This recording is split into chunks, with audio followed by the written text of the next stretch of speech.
it's more than just sex ed. It's everything from cradle to grave. It's who we are as people.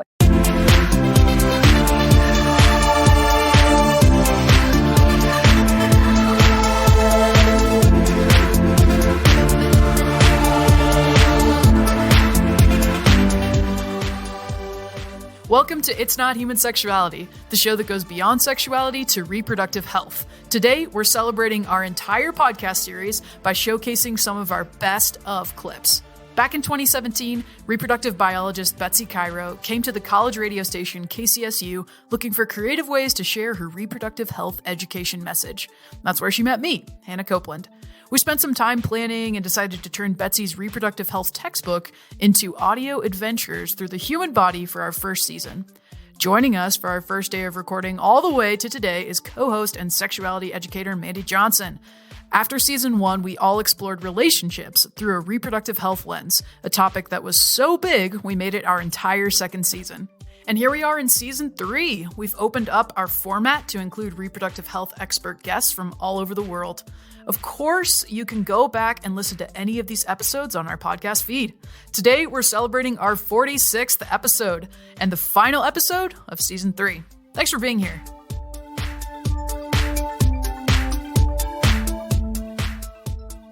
So, Mandy, this is going to be an interesting episode because we're going to do sort of the best of. We've been recording for about 3 years now, and today we're going to take snippets from a few that we've selected that really resonated with us, but that doesn't mean that all the others weren't fantastic as well. It's hard to pick the best ofs, to be honest. Yeah. But you remember that time we recorded our very first episode? Yeah, it was fun. It was fun. That's when we met Hannah, our producer. It was. And I thought it would be really fun to start with the explanation of why this is called It's Not Human Sexuality and why we go with reproductive health instead of going with human sexuality like so many other educators do. Let's play the clip.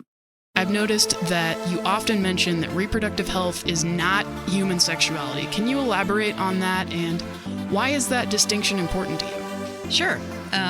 This distinction is critical because growing up when I was young, we had the, dreaded sex ed talk, and it was typically done by a PE teacher. It was typically done with gender segregation, which meant boys here, girls there. We covered, things like a girl's period, wet dreams for boys, and how to not get a sexually transmitted infection. And then, of course, we threw in some stuff about don't get pregnant. And this was a while ago. I'm a lot older now, and decades have gone by, and we're still doing the same thing. It hasn't evolved. It is actually devolved because we went through a whole episode of, just say no to sex. And the teachers got behind that. I mean, who wouldn't want to get behind that? You don't have to know anything. You don't have to say anything except don't have sex. So, just say no to sex was pretty popular, but that didn't move us forward. And so the distinction between sex ed and reproductive health is huge because in reproductive health, this is an umbrella term that covers everything. We cover everything from the concept of sex and assigned gender and gender identity, along with puberty and adolescence and anatomy and physiology, and we do cover contraception and sexually transmitted infections and diseases, but that's just a small portion of it. The other topics are just as important and probably carry more impact than just that. So this distinction is critical. I think people probably want to wonder why we're just so clear about the difference between reproductive health education and sexuality education. Yeah, and I love in that clip how you talk about, the dreaded sex ed and how it really was just about periods and segregation and getting breasts and boys getting erections. Yeah, I mean, it was the most basic of basic. Here, you're about to go through puberty. Here's what you can expect. And how it really hasn't changed, unfortunately, since then. Yeah, and I'm pretty old, and so that's a lot of decades for things not to get better. Well, even I feel that way. Like, man, I was in elementary school a long time ago, and when I got that segregated 5th grade talk of puberty, but from what I understand, it still hasn't changed. I know, and it's one of those things of we know better, so we do better, and so I think that's why in this clip we explain that it's more than just sex ed. It's everything from cradle to grave. It's who we are as people. It's definitely where we introduce the biological, psychological, and sociological components of our curriculum. And for the listeners who would be starting out with this series, I think it's a really good place to start, so they're very clear as to why we always say reproductive health. Yeah, and just why we do what we do. Okay, play another one, Andy. It's an interesting title. What does Look Both Ways mean? Look Both Ways was born out of an episode where I had just sat through an absence only until marriage presentation. And at the end of the presentation, I said to the presenter, when your kids were little, did you only teach them to look one way before they crossed the street? And she said, no, of course not. And so at that very moment, for me, Look Both Ways was born because comprehensive reproductive health education talks about all aspects of being a sexual being, in addition to the other topics we talked about, but it also talks about abstinence. And so we wanted to teach our kids to look both ways before they step into that street, before they take a chance on finding out who they are as a person. We want to make sure that they've seen all of the oncoming traffic, not just one way. And that's where Look Both Ways came from. For me, this clip is always, I just like this clip because I just love this story. The very first time I met you, Betsy, I asked, what is Look Both Ways? Because you had a big giant banner and you told me this story, and it's just something I will never forget it. Obviously, I became part of Look Both Ways and everything, sure. But the first time I heard it just made so much sense. And I just was like, man, that's smart. Like, it's clever. It's smart. And when I heard that clip, when I was listening to the episodes to figure out which ones I liked the best, I just heard that. And I thought, you know what, maybe it's just me because that's part of my history and how I met you and everything. But I just love that story. And I think it's powerful in why you do what you do and why we do what we do still. So. Of course. I agree. I think it was really interesting because Look Both Ways just came to mind because of that question that I asked the Since Only Until Marriage presenter. And I didn't really have a name for what I wanted to do. And I had told my staff at my for-profit company that we're going to do this curriculum. And for right now, we're going to call it Look Both Ways. And they're like, okay. And then when it came time to get a nonprofit standing and all of that, I said, okay, we have to come up with a name. And they said, well, what's wrong with Look Both Ways? And I said, oh, well, yeah, we'll just go with it. But the interesting thing about how that has evolved is in 2006, abstinence-only education was so prevalent, and it was always either abstinence only that you teach or you teach comprehensive. Mm-hmm. And people always thought that didn't include abstinence, right? And that's why we have to always say, historically, we'd have to say comprehensive reproductive health education, including abstinence. Including abstinence. And now it's kind of evolved to be, we're looking both ways in the concept of all the things that are coming to us in the street, not just abstinence only education, but all the other things that are involved in that model. So the name has, I think, grown with us, and I'm really happy about that. Yeah. So the next clip that I want to talk about is when we interviewed a fella I went to school with, Dave Woodman. Mm-hmm. And this one's titled, Gay Disney Artist Grows Up Mormon and Learns to Love Himself. And I think that the title just says it all, because he imagined growing up in a small town, being gay and being Mormon. Yeah. So let's go to that first clip where he talks about suicide all the time. I mean, you can jump off a building if you're gay because it's just really hard. It can be very, very difficult. Suicides are very common. Good things happen in my life, and I think, wow, I'm sure glad I didn't kill myself last week. I used to feel that way all the time. When I was in Alamosa, all the time. How am I going to pull my own plug? How am I going to do this? Which is a job. That's a big job. That's a hard job. And I couldn't really figure out a way to do it that I could be successful. And I'm glad I figured out, wait a minute, I'm wasting my time thinking about suicide. I need to, whenever I even go near that at all, I go somewhere else because no one ever fell off a cliff who never went near one. And I finally realized anytime I'm thinking about suicide, I'm not going to do it. I'm wasting my time. It's hard. I don't want to go there. I don't want to. Why give everybody else their way by killing myself? I mean, that's just not right.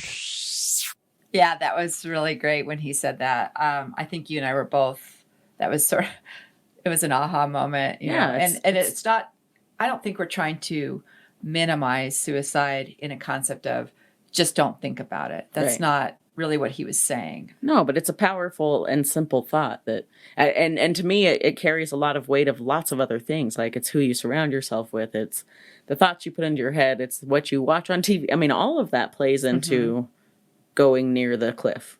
For sure. You know what I mean? And so it's a very simple way of saying like all the things you surround yourself and you think about and you put into your brain and the people you talk to and what you talk about, all of that plays into, you know, what you do and what you become, whether that's suicidal or not. I mean, there is so much power in the idea of what you focus on is where you go. And the way he said that, I thought was just, I mean, I do remember it when he said that, we both looked at each other like, oh my goodness. I know. That was amazing. It's just an aha moment. You know, growing up same town and knowing him and then hearing his story and hearing how he went to Disney and was quite talented and well known and still is. I think really that took a lot of resilience to just get to that point to say, I'm not gonna do this anymore because all these cool things are still happening. And all of that, it's still real and it still happens. But his big portion was, you know, when we asked him, hey, what's your advice, you know, for kids who are struggling? Because even though it's year 2021, you and I both know kids are still struggling. Oh, absolutely. They have unsupported families or whatever, or they're deep into, they're being raised in a religion like he was raised in the Mormon faith. And he said, get out of there. Mm-hmm. You gotta leave. You gotta get out because it's not healthy. Yeah. And you know it's been a long week on Monday when Betsy calls it 2021 still. Oh, Pshaw. Okay. Play another one, Mandy. The mindset and the clients that I've seen who have been struggling with eating disorders, very similar to addiction. It just sucks, like, because you can't quit food, right? And that's always been the hardest part is like, you need food. Yeah. Yeah. You have to have it. So that relationship is always going to be tricky. So when you were like in high school and you were embracing this, I'm the girl with anorexia, and you said that you were losing weight and everybody knew. So I assume also teachers and people, adults and stuff around you knew. What were they telling you and what did you think, like in your head, what did you think about their advice? Was it kind of a, yeah, whatever, okay. Or like, how did that play into things for you? Yeah. So I was actually just talking about this the other day. I'm really surprised because I fell asleep in math class every day sophomore year. And I don't know how, like, nobody ever like said anything. I think that some people were very aware. My friends were very aware. My parents were very aware, and they were really trying their hardest. Unfortunately, I wasn't sick enough, according to insurance, to go to treatment. And so, you know, I, again, had lost my period. My fingers were blue. I had hair growing in, you know, on my body, trying to keep me warm. My electrolytes were all messed up. My heart was not beating correctly. And insurance was like, oh, your BMI isn't low enough, so we're not going to cover treatment. Wow. And that's why we shouldn't go off BMI. Seriously. Oh, BMI. Oh, well, BMI is trash. It is trash. It's the worst. Oh, it's the worst. It's the worst. Yeah, but I think when adults and when my friends would say things to me, I thought they were lying. And that's where the body dysmorphia comes in, because in the mirror, I was not seeing what they were seeing. So you knew you had an eating disorder. It wasn't about that. You just didn't believe them when they told you you're so skinny, you don't need to lose any more weight. Right. I was like, no, like I'm not. Like I can keep pushing it. For me, I wasn't like 80 pounds needing a feeding tube. So to me, like I wasn't that sick in my head. And now we know that like eating disorders can be dangerous no matter what you look like. But were you ever taught anything about eating disorders or body image or anything in school? There it is. Yeah. You know, a lot of what I remember reading a book from the library. I can't remember the name of it, but on the front of it, there was a picture of a girl with her finger in her mouth. And on the flip side was a skeleton. And it was the story about a girl with bulimia. And I remember that book very specifically. And I don't remember learning a lot about eating disorders in school. So that one was the episode with Melanie Greenberg, who's a sexuality therapist and a friend of mine from Widener University when I was getting my degree. Mm-hmm. And she was sharing her experience with eating disorders. And I think it's really interesting stuff that she has to say.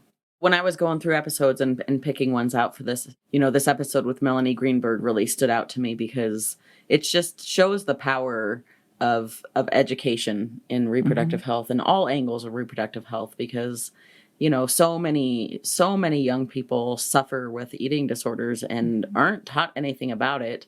And what they are taught about it is the extremes. And so, like Melanie said, she didn't think she was sick enough. She wasn't 80 pounds and needing a feeding tube. So it wasn't a big deal. But, with education, young people can learn the dangers of eating disorders even at the beginning stages and even before you get to the hospital. And to me, that one was very powerful in why it's so important to educate. Which, of course, is something we cover in our curriculum. Just put a little plug in there. But the other thing I think people don't understand about eating disorders is that it is not about food. It's about the psychology of what they're seeing, the dysmorphic. The dysmorphia. Yeah. And the other part is that most people, teachers, friends, parents, will look the other way, because parents might be thinking, I see this, I think it'll level itself out. And then when they figure out it might not, then, now we're going to get involved. Teachers maybe just don't want to get into it. And friends can help feed that disorder. That's no pun intended. You're looking so by good. saying you look so good. Mm-hmm. And then society validates it by exchanging the word thin for fit. Yeah. Okay. And we know that those two are not related. And it doesn't, almost anybody who loses some weight will get, for whatever reason they're losing the weight, will get the comments of, you're looking so good. Yeah. And it definitely is one of those, like you said, no pun intended, but it feeds it. Yeah, for sure. And she was very clear about that, insightful. I've had people who have listened to this episode who have contacted me, friends that I went to high school with, and said, they cried during this episode because it was them. Yeah. Whether they were binge eaters and maybe were overweight, or their weight yo-yoed because they would go into bouts of anorexia. So it resonates with a lot of people.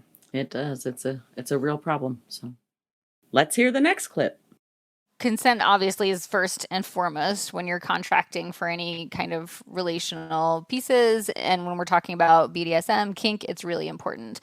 Where it gets tricky is that there's the consent that you give beforehand, and there's the consent that you give in the moment. And if there's any aspect of consensual non-consent in your play, which there often is when there's dominance and submission, or there's pain play, then it's really important that you have a way to communicate both verbally and non-verbally in the moment about where your consent is really at, and that you and your play partner or your partner know each other well enough to really understand those cues. And part of the risk that's there is that those cues might get missed, or you might push yourself past those edges because you're in subspace, or you were really great and then suddenly you're not, and that didn't get communicated really quickly. So like you said, Betsy, knowing yourself, being able to really be mindful and track for yourself, am I consenting in this moment? Do I really want this? Am I enjoying this? Am I able to stay embodied and in touch with myself, is an important tool in being able to then be able to communicate that to your partner or partners. Oh, yeah, that's great. Which brings me to the basal level of word play, such as safe words. Am I getting that right? Or does that still exist? Yeah, safe words and gestures still absolutely exist. Or oftentimes we're using more of a stoplight system of like red, yellow, or green for where you're at. But the reality is that if your only options are safe word, which is pulling the ripcord, we're done with this, or keep going, that doesn't leave a lot of space in between. So I'm really wanting people to develop a communication with their partner or partners that fleshes out that yellow zone, fleshes out that yes, but, or slow down, or shift over here kind of feeling. So again, for some people that can remain verbal through the scene. And for other people, whether they're gagged or not, the verbal is really hard to access when they're in that space with each other. And so being able to read each other's micro cues, being able to understand for themselves where they're at and not go so deeply into subspace or top space that they're not able to make contact with that, so that they can express those nuanced middle zones, not just the safe word ripcord expression. And in that concept, we're talking, are we talking more about someone who might be in the submissive position and is receiving? Because in my mind, dominance, they may have limits too of how far they want to take something, and they're not, that it crosses their safe boundary of, I don't want to maybe inflict that much pain or take you to that level. They're not comfortable with it.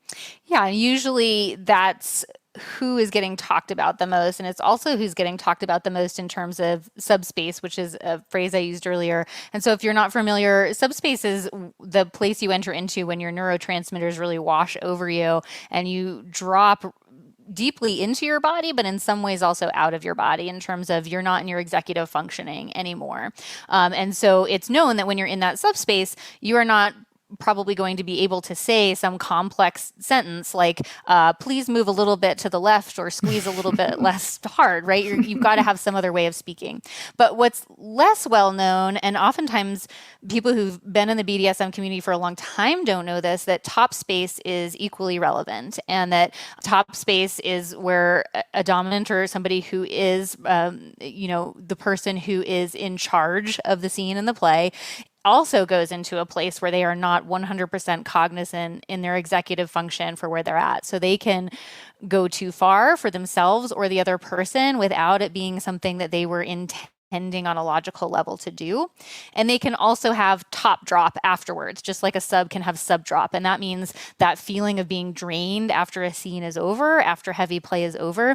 And they may need some top care, just like someone might need bottom care, in terms of what's going to get you back to feeling grounded, present in your body, nourished, getting those electrolytes, getting that emotional security and connection.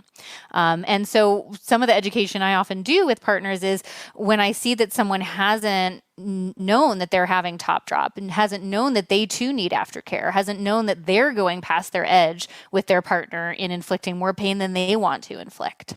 And so once that's highlighted that can happen for them too, it can be really empowering that both people or all people in a scene, it's really important that they're able to communicate where they're at and to understand where they're at. I selected this episode, the one BDSM, Kink, and Vanilla 2, where we interviewed Indigo Stray Conger, because she deals as a licensed marriage and family therapist. She deals with consensual non-monogamy and a lot of kink play.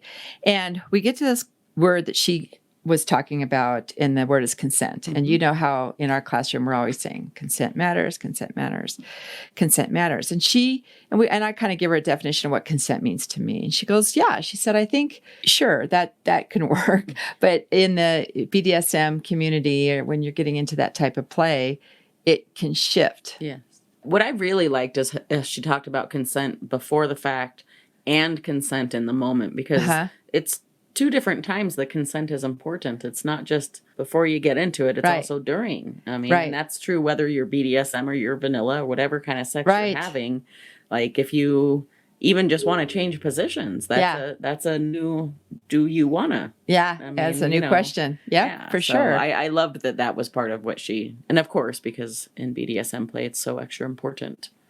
Right. What I also think about this is that she uses the word subspace, and there's also top space. So in that regard, you're talking about submission or dominance.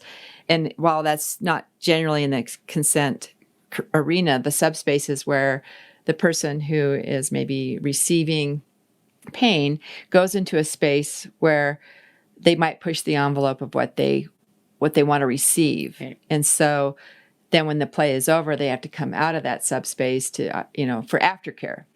But she says a lot of people forget that top space can be just as traumatizing, because the person who's in subspace who wants to go further might push the boundaries of the dominant participant of where they want to take that, right? How far And they so wanna go. the aftercare is important as well. And I think all of that does revolve around consent, but how it's a very dynamic agreement that changes. Right. And I also liked the talk about the idea of consent being verbal and nonverbal, because Right.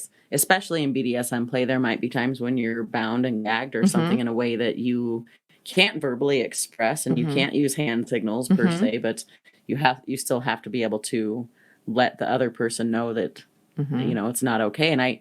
But I think that's also an important piece of what I'm just going to again call vanilla play for the average person, is realizing that there's a lot of subtle body language cues that people give that say, I'm not into this anymore, that other people ignore on a regular basis, and it's, of course, also the responsibility of the person who's not into it to say something, but Like, I'm not into it. like, I'm not into this. But, just realizing that no matter where you're at, what kind of sex you're having, you can be aware of other people's body language, even if they're not verbally expressing things, if Checking in. if body language doesn't look right, say, hey, are you still enjoying this? Is Right. this something you're wanting to do? Yeah. Because, it's important whether you're BDSM or you're vanilla or you're anybody just in between. trying to have sex with people. Right. And that's interesting, because I would always pose the question to my students. I'd say, if you are now physically engaged in having sex with this person and they suddenly say, stop, I'm done, I don't want to continue, what should your response be?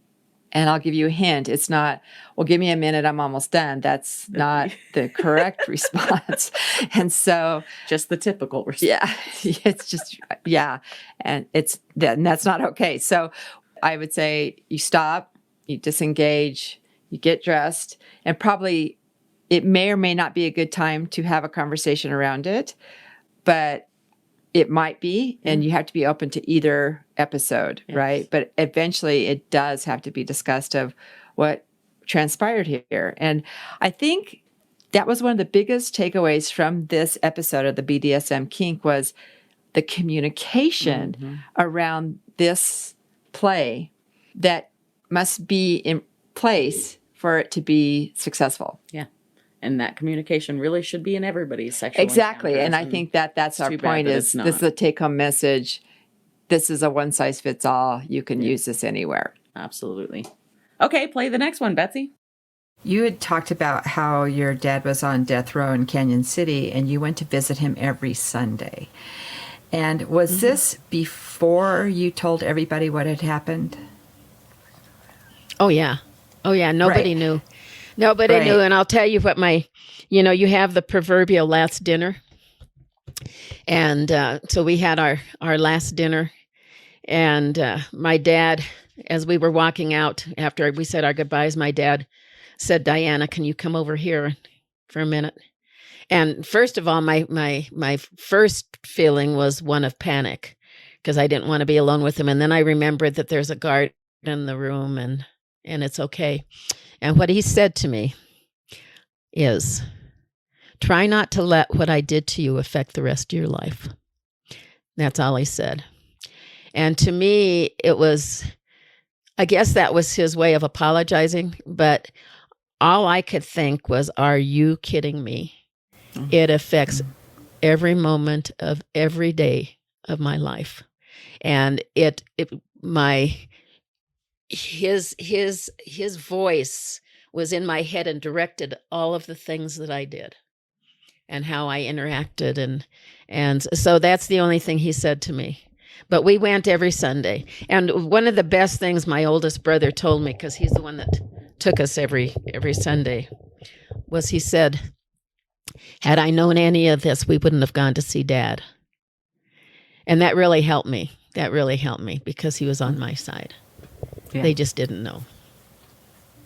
So Absolutely. But you did, and you still went. he was our father. I don't know, and I talk about this when I do my talks. It's crazy, but that was the only way we could have some semblance of normalcy. think of COVID right now and how everything has changed, and we just crave the normalcy, right? When my mother was gone and my favorite little brothers and sisters were gone, I was their acting mom for all purposes. I was out of 10 kids, there were 3 girls, and the baby was one of the girls. So my sister and I took care of the other ones. And that was a time when the guys did all the outside work and the females did all the inside work. And so the 2 youngest were like my babies. And so they were taken away and my mom was taken away. But when we went to the prison every Sunday, we'd talk about schoolwork and this and that. And I took my boyfriend that I was dating in high school to meet him and things like that, because that was some kind of normalcy. That's all I can say. We drove down every Sunday, and the car, well, a lot of times we were singing and stuff, but a lot of times everybody was just lost in their own heads and thoughts about the whole thing. We both picked this episode. We just picked different clips from it. This is How to Live a Joyful and Colorful Life Despite Sexual Abuse and Trauma with Diane Kissel. My mom. Yeah, who's your mom. And she was an incredibly moving interview. Yeah. We both read her book, A Turquoise Life. And, well, you tell the story about what happened to her. Well, I mean, in the most basic gist of it is that she was molested by her father from age 5 to 13. And when he thought he was going to get caught, he started murdering the whole family because he thought it would be better for everybody to be dead than to be exposed, I guess. And so, but he only managed to kill a few instead of the whole family. And so there are survivors, of course, because my mom is here. And I mean, that's the most basic nutshell of the story. There's so much more to it, but it's a very powerful story of resilience and right. overcoming things, but also just a powerful story of loss and suffering and trauma. That she just rose above, Mm-hmm. And what is interesting about this is that she had indicated that his plan was to murder his family and then kill himself, mm-hmm. but then he couldn't kill himself, and ended up on death row in Canyon City. And so the remaining children that he had would visit him every Sunday. Nobody knew. Even at this point, her remaining siblings did not know she had been molested by him for 8 years. Yeah. And she did, though. And she talks about how they would go visit him in Canyon City every Sunday. And I think we asked her something like, well, how did you do that? She goes, well, nobody knew. And I said, but you did, and you still went. And she said, well, he was my father. Yeah. And my whole life, what I've always heard from her when she, it's the same thing she said on the podcast that day, is that it was we needed a sense of normalcy. Yeah. Everything had changed in one night, and they just needed someone, somewhere to be normal. And not that it's normal to go see your dad in prison, but to have him in your life, I guess, is the closest thing to normal they had at that point. It's bizarre. It's always been a hard thing to, makes you like, huh? Really? That? Yeah. And then she goes on to say that when, I think it was after he was executed, that she told everybody. Mm-hmm. And her brother was we shocked. We would have never gone to see him if I'd have known that. Yeah. She said, we would have never gone to see him if we had known that. And so that was validating for her. But I still wonder on the flip side of that, we never asked her the flip side of that. How did that make them feel? Like, oh my gosh. Like she said, he got to die with the love of his children around him. Yeah. And she was okay with that. They didn't get angry until after the fact, for sure. Well, and it just is a testament to how big of a person she is. It's the darn truth. For sure. Big heart. And you picked another clip. I did. So the clip that I picked was just, it's again, just another, the personal connection. This is obviously my mom, but it was the story of when I learned how babies were made. One of the things I also remember that I truly believe impacted so much of who I am was learning where babies come from when I was a very little girl. And yes. That was also a purposeful decision on your end. Can you tell us about that a little bit? Absolutely. It absolutely was. Well, I think it was JJ that asked me where babies came from. And I found that wonderful book. Where did I come from? Yeah, I still read that to my students every semester. You were 3 years old. You were 3 years old. And I just gathered you all on the bed, and I said, some of this you will understand and some you won't. But it's important because this is, about our bodies. And so we read the book, and nobody else said too much afterwards. We asked a couple questions, but nobody said too much. But about a day later, you and I were in the car, and you said, Mommy, if a lady was walking down the street and an egg fell out and she picked it up, would there be a baby inside? Mm-hmm. And I tried not to laugh. And I'd say, and I just had to, so I knew that you were just thinking of all this stuff, about those eggs being up there. And I just had to explain it wasn't that kind of an egg and whatever. But I always wanted to talk openly about sex, and hopefully I talked to you also about that nobody gets to touch your body. Only that body is yours, and nobody else can touch your body. It's not okay if anybody else touches your body, unless you say so. This story plays a ton into who I am and why I do what I do. Mm-hmm. Finding out at age 3 that how babies are actually made. And my mom has always told the little story of my question about the egg a few days later that, she knows I was thinking about it. And of all her kids, she read that story to 4 of us, and only I had questions later, and so it to me that it's a flash forward. What do you call it in a book? A preface? No, when you get a C. Premonition? Kind of. That's not the word I'm looking for, but yeah, okay. It's that kind of thing, that premonition of, predestiny. There's another word I can't think of. Does it start with a P?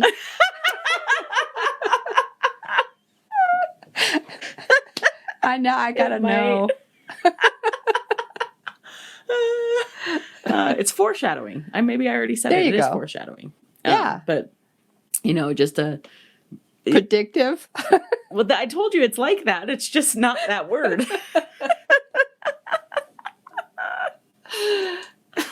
But that is the clip that I picked out because I think it goes a long way to explain, just who I am and why I do what I do, and that of all my siblings, I'm the one that wanted to go into sex education and let's talk about sex all day long. And, yeah. Yeah. And your mom is so proud of you for that, right? Oh, she is. Very much, yeah. Mine just told people I was a college professor because they didn't want anybody knowing I owned a Cryo Bank and taught reproductive health. Because being a professor, they didn't ask what in, Oh, she teaches she's a sex educator. She talks about sex. She teaches sex to teens. And that is admirable, for sure.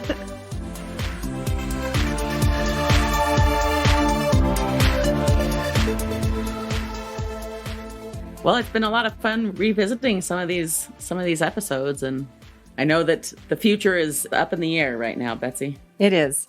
And part of the reason we decided to do this episode is because our producer, Hannah Copeland, has been offered a fantastic opportunity with NPR. Go, Hannah! Go, Hannah! She'll be working on Morning Edition and All Things Considered. And that's a big deal. So she'll be moving to DC. Yeah, we're going to miss her here. We are. So, but kind of secretly what I'm hoping is that she'll be bored at night and still want to do these podcasts from DC. So, all right. They're probably right. I'm not going to get bored because I have all this blooper material that Betsy and Mandy don't even know about. Like, take 729. I was going to take a nap and retire. God, is it tomorrow yet? The Betsy and Mandy Show. Okay. Well, thanks for doing that, even with, being in pain. But. And here today, we have the distinct pleasure of speaking with Olivia. Oh my God. Okay. You're just saying the name. I'm just going to say my own name. That's it. I'm going to say my own name.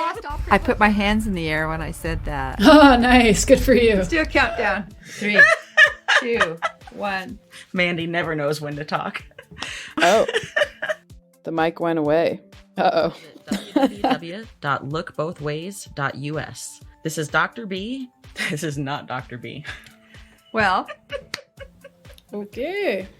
Ready to analyze? Yeah, go for it. Did you learn anything? Yeah, I learned a ton. I learned a ton too. All right, back to the episode. We will miss you. We have grown together. We have cut our teeth on this. And you are the reason why we sound so great, why we got organized, got our act together, taught us about scripts, gave us great tips on equipment. Yeah, we wouldn't be doing what we're doing without Hannah. That's for sure. We wouldn't. We're going to miss you. Yes. Thank you. I'll miss you too. I'll probably make horrible sexual mistakes without your guidance. Oh, well, that would be really disappointing. I can't deny that because for 3 years you've listened to our podcast, and you would think if anybody learned anything, it would have been you. If we can't even teach Hannah. I have learned an immense amount about podcasting and sexuality and reproductive health from this podcast. It's been a dream. Yay. Good. So thank you too. You're welcome. And our listeners should know that we're unclear about our future as of right now. And we're not sure what we're going to do without Hannah, if we're going to continue or if this is going to be our last episode. So I guess they'll just have to stay tuned, and when it pops up on their feed, they'll go, they're back. Wait and see. Yeah, wait and see.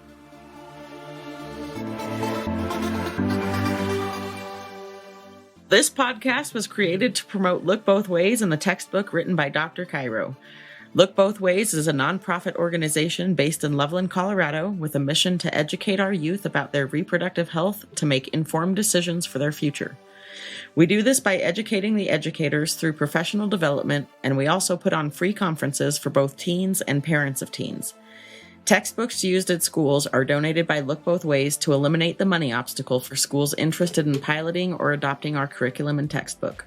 As a nonprofit, we're always fundraising and accepting donations. For more information about Look Both Ways, our fundraising efforts, getting a textbook donated to you, or to make a donation, please visit lookbothways.us. That's LOOKBOTHWAYS.US. This podcast was produced by Peach Islander Productions in Fort Collins, Colorado. This is Mandy Johnson and Dr. B, wishing you well. Be sure and catch all our episodes of It's Not Human Sexuality on Spotify, Podbean, or wherever you get your podcasts.